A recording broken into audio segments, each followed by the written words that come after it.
Salut tout le monde, j'espère que vous allez bien. Dans cette vidéo, on va fixer un porte-manteau au mur. Dans ce cas-ci, le système d'accroche est à l'arrière du porte-manteau. Donc, une fois que le porte-manteau est placé au mur, le système d'accroche est totalement invisible. Ce système est très simple. Vous avez une encoche qui est plus grosse et qui va en se réduisant.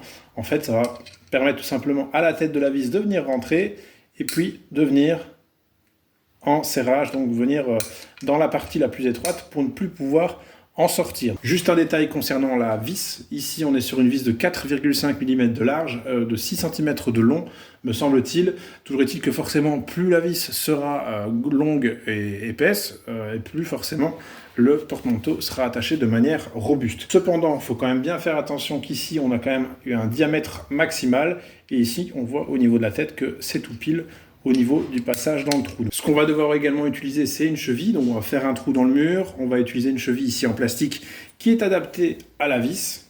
Tout ça figure, par exemple, sur ce genre de boîte. Vous savez exactement quel outil et quel trou, quel type de cheville utiliser en fonction de la largeur du trou et de la mèche utilisée pour faire le trou, ainsi que de la largeur et de la longueur de la vis. Voilà, ça pareil, je vous mets des liens en description si ça vous intéresse de trouver ça au meilleur prix. Maintenant, on va voir un petit peu à quelle hauteur on va pouvoir mettre le porte-manteau. L'idée, c'est que ça soit accessible pour le petit, puisqu'il était quand même assez frustré de ne pas pouvoir mettre sa veste au porte-manteau qui sont plus hauts.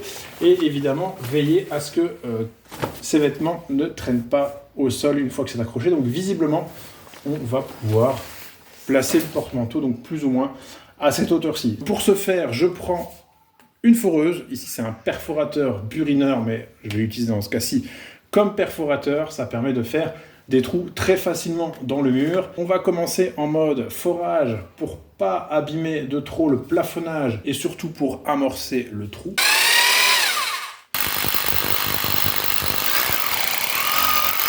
Maintenant, on passe un petit coup d'aspirateur dans le trou. Et maintenant, on va pouvoir simplement donc mettre notre cheville. On verra aussi qu'au niveau des chevilles, c'est toujours important d'avoir quand même des chevilles de qualité avec un petit rebord. Ça, dans la pratique, je ne vais pas rentrer dans les détails, mais c'est toujours bien utile.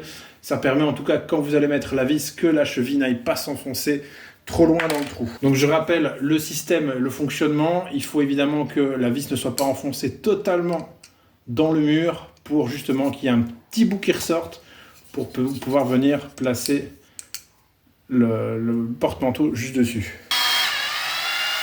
Après resserrage, on va voir ce que ça donne.